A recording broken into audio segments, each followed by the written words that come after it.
Selamlar arkadaşlar, yeni bir günden. Merhabalar. Bakın saçlarımı yine Japon şeyler gibi yaptım. Dövüşçü, Çinli pardon, kızlar gibi yaptım. Bunu saçımı kestirdikten sonra hiç yapmamıştım. Bir yapayım dedim. Güzel oldu. Yine çok kötü olmadı. Şimdi ben bugün fit bir tatlı yapmayı düşünüyorum arkadaşlar. Birkaç eksik var. Daha doğrusu sadece süzme yoğurt gerekiyormuş. Süzme yoğurt eksiğim var. Gidip marketten hemen süzme yoğurdumu alıp geleceğim. Ama vlogu da başlatayım dedim. O zaman birazdan görüşürüz. Arkadaşlar ben şimdi markete gittim geldim. Hemen dedim ki size de aldıklarımı göstereyim. Hakman markete gittim. Onda indirim vardı. Ama aslında daha birkaç şey daha almıştım ama daha indirim tanımlanmamış kasaya. O yüzden onları şimdilik bırakmak zorunda kaldım. Arkamdaki insanlar beklemesin diye. Aldıklarımı göstereyim. Bakın bu çilek reçeli 2 kilo. Aslında biz böyle çok reçel yiyen bir aile değiliz ama en azından dolaba koyacağım bunu. Açmayacağım da misafirim falan geldiğinde açarım diye düşünüyorum. O zamandan sonra da mecbur tüketiriz zaten eğer kalırsa. Şöyle peynirler vardı. Peynirleri biliyorsunuz ben stoklu alıyorum. Aldığım son stok peynirler bayağı bir gitti. Hatta daha bir paket falan daha var. Böyle 10 liraya düşmüştü 400 gramı. Normalde 12-13 lira oluyor. O yüzden bayağı iyi geldi fiyatı. 3 tane de böyle aldım. Sonra bir tane şöyle iPhone normal bildiğiniz kablo aldım. Ek dursun diye yanımda. Şöyle makarnalar vardı. Makarnalar da 2,5 liraya düşmüştü. Bu şekilde mantı şeklinde olan varmış. Yani buna mantı deniyor herhalde. Hiç görmemiştim. Ben makarna yemiyorum. Hakan alıyorum. Ara ara yapıyorum. Şöyle bir de şehriyeler. Yıldız şehriye vardı. Normalde biliyorsunuz arpa şehriye kullanıyorum. Ama böyle bir değişiklik yapayım dedim. Şöyle kastamonu helvası vardı. Bundan aldım. Bunu da açmayacağım yine. Zaten belki şey vardır. Son kullanma tarihi 03.09 Eylül'e kadar geçerli. Daha açmayı düşünmüyorum. Henüz canım böyle bu aralar hiç tatlı bir şey istemiyor. Hatta yemek istemiyor. Şöyle lor peyniri aldım. Lor peynirimi de bu aralar yumurtayla yapıyorum. Güzel oluyor. Hoşuma gidiyor o şekilde. Normalde ben peynirli yumurta hiç denememiştim açıkçası. Tariflerde göre göre gözüme normal gelmeye başladı. Birkaç kere denedim. Oldu. Hani tadına da alışınca beğendim. Güzel geldi. Yemeye devam ediyorum. Dediğim gibi böyle bir de lor peyniri aldım. Şöyle bir tane de Cecil markası. Cecile olarak yazılan marka. Vücut spreyi vardı. Ben böyle geçerken parfüm sıkmayı falan çok seviyorum. O yüzden vücut spreyi alayım en azından onu sıkarım dedim. Şöyle gördüğünüz gibi aslında çok bir şey yok ama burası tam 110 lira tuttu. Ben de biraz hani şaşırdım yani nasıl yani falan diye. Gerçi bunlar sadece şu ikisi 50 lira tutuyor. O yüzden normaldir yani. Bir tık normal aslında ama dediğim gibi arkadaşlar burası böyle 110 lira tuttu. Bu peynirler falan da zaten yine bize en az bir ay gider diye düşünüyorum.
Tekrardan selam arkadaşlar. Biraz önce aslında size ufak bir alışverişimi göstermiştim. Burada Hakmar'da indirim vardı. Oradan yaptığım alışverişimi göstermiştim. Ama ben A101'den de sipariş vermiştim. Hem de 2-3 gün öncesinde falan sipariş vermiştim.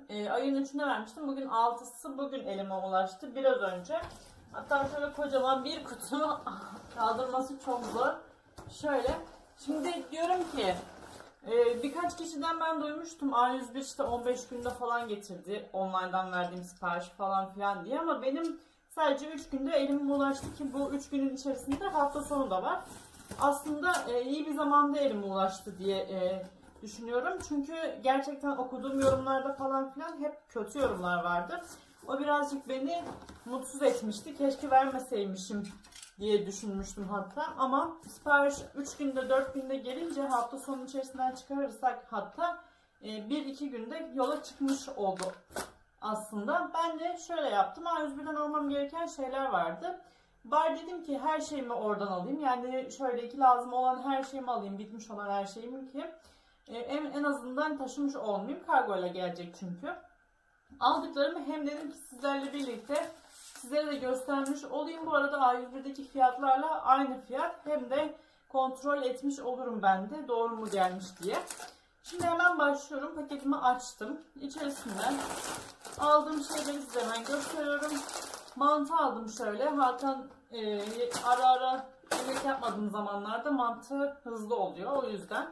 Şöyle kulak temizleyicimiz, pamuğumuz az kalmıştı. Bir tane kulak temizleyici aldım. Daha sonrasında cheesecake yap. Normalde A101'in kendi mağazalarında olmuyor ama sitesinde vardı. Ben böyle yedekte 1-2 tane cheesecake yap saklıyorum. Herhangi bir misafirim geldiğinde cheesecake'imi çok sevdikleri için hep cheesecake istiyorlar benden. O nedenle evimde kalsın istiyorum. Kakaom çok az kalmıştı. Bir kaşık falan kaldı sadece ve stoklu kakao vardı ama bitti. O yüzden şöyle 3 pakette kakao aldım. Bu epey gider yine bu bana. Çok sıklıkla tatlı kek tarzı şeyler yapmadığım için ancak hafta sonları bir yere gideceğimiz zaman falan yapıyorum. Daha sonra şöyle puding aldım. Ben aslında bunu ilk defa görüyorum arkadaşlar. Ne zaman çıktığına dair bir fikrim yok ama bitterli puding. Gerçekten şaşırdım. Bunu ilk görünce çok şaşırdım. Ben böyle küçük kaplarda bunu yaparsam eğer küçük küçük kaplarda işte 25-30 gramlık kadar ayırmayı düşünüyorum. Hani günlük olarak en azından ben tüketirsem diye. O şekilde ayırmayı düşünüyorum. Bunu da merak ettiğim için aldım sırf. Dediğim gibi ne zaman çıktığı ya da uzun zamandır var mıydı gerçekten bilmiyorum. Bu arada lafı gelmişken de şunları da söyleyeyim. Şu tırnaklarımda takma tırnak vardı arkadaşlar. Tırnaklarımı kısa oje sürmüştüm. Bu da kötü durmasın diye takma tırnak takmıştım. Onlar da düştü. Ojelerini sileceğim. O yüzden bunlara da oje sürmedim. Onun için kusura bakmayın lütfen. Daha sonra susam aldım. Susam her seferinde bu işte poğaça tarzı şeyler yaparken almayı unutuyorum. Normalde hep aklıma geliyor ama sonrasında gittiğimde mağazaya, dükkana falan unutmuş oluyorum. Şöyle de bir susam aldım. Daha sonra evde gerçekten en çok tüketilen şeylerden biri patlamış mısır. Hakan'ın da patlamış mısırı az kalmıştı. A101'inkini hiç almadık. Bunu bir deneyelim dedik. Şöyle 3 paket kadar almış olmam lazım ama 2 paket gelmiş. Buna bir bakarım arkadaşlar. Ya da şey diye düşünmüş olabilirim. Güzel bir bakalım ona göre alırız diye de düşünüp 2 pakette almış olabilirim aslında. Daha sonra şöyle Osmancık pirinç vardı ve bunun fiyatı çok uygundu. 2,5 kilosu. Hatta hemen size fiyatını da bulabilirsem söyleyeyim. 26-45 liraya almışım. 2,5 kilo Ova'dan isimli pirinci. Hakan'ın yine çok tükettiği şeylerden biri pilav olduğu için pilavı da bu pirinçle de bir denemek istiyorum. Birinden almıştım en son. Hakmar'dan alıyorum. Happy'den alıyorum. Yani çok aldığım her yerden alırım. Güzel yani. Yani pirinçlerin hiçbirinden böyle bir sıkıntı yaşamadım henüz. Daha sonra dediğim gibi çok sıklıkla hamur işi tarzı şeyler yapmadığım için bu ara birazcık daha sıklaştı. O yüzden şöyle hamur kabartma tozu ve vanilin aldım. Bunlar da 20'li paket ikisi de. Şöyle bunların fiyatlarını hatırlamıyorum arkadaşlar ama uygun fiyatlıydılar. Hem de Doktor Öğretker'in olması hoşuma gitti. 6,5 liraymış 20'li olanları. Bayağı uygun geldi fiyatları bana. Şöyle mor pedin günlük pedini aldım. Kakao 4 tane almışım. Şöyle bir tane daha çıktı. Ve 5 kiloluk petek şeker aldım. Bunu da dediğim gibi bu aralar birazcık hamur işinde fazlalığa kaçtığım için şekerim, kakaom, işte hamur kabartma tozum falan filan bunlar biraz tükenmişti. O yüzden dedim ki bunları da taşımak olmasın en azından deyip A101'den hepsini temin ettim. Şöyle de bir Toshiba'nın 32 GB'lık hafıza kartını ve micro SD kartını ve kart okuyucusunu aldım. Aslında bu siparişin amacı sadece bunu almaktı arkadaşlar. Toshiba olduğu için bunu almak istedim. Yani bildiğim bir marka olduğu için. Benim bu micro SD kartımın bu arada okuyucusu bozuldu ve uzun zamandır okuyucum yok. Aslında sizin gördüğünüz videolarım editlenmiş ve yüklenmiş olan, zamanları ayarlanmış olan videolarımdı. Ama Allah'tan bugüne yetişti. Dün en son videomu yayınladım. 2-3 günde bir yayınlıyorum artık videolarımı. Bugün bir edit yapıp yarına öbür güne tekrardan bir video yayınlamam gerekiyor. O yüzden kart okuyucum geldiği için de çok mutluyum arkadaşlar. Bu alışverişin fiyatı tam olarak 153 lira tuttu arkadaşlar ve 150 lira üzeri kargo ücretsizdi. Dediğim gibi ben her şeyimi temin etmek istedim aslında ve benim için iyi oldu. En azından taşımış olmadım.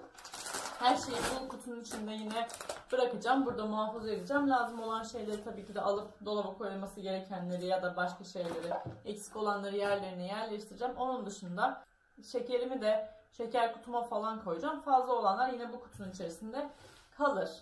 Şimdilik bu kadar arkadaşlar. Günün devamında neler olacak hep birlikte görürüz. Arkadaşlar hava öyle bir karardı ki hatta galiba yağmur yağıyor. Bir anda böyle bildiğiniz akşam oldu sanki. Gök de gürlüyor şu an. Sanıyorum ki yağmur yağacak. Gerçekten bir an korktum yani. Böyle hava normal aydınlıktı ve saatlerimiz şu anda 1'e 5 var. Birden böyle bir koyulaştı. Bakın şurada bulutların geçişi oluyor zaten. Yağmur yağacak gibi ama akşam gibi resmen evin içi. Şöyle bakın kapkaranlık.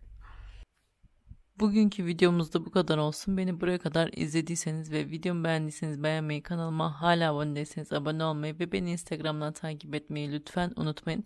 Bir sonraki videoda görüşmek üzere. Hoşça kalın.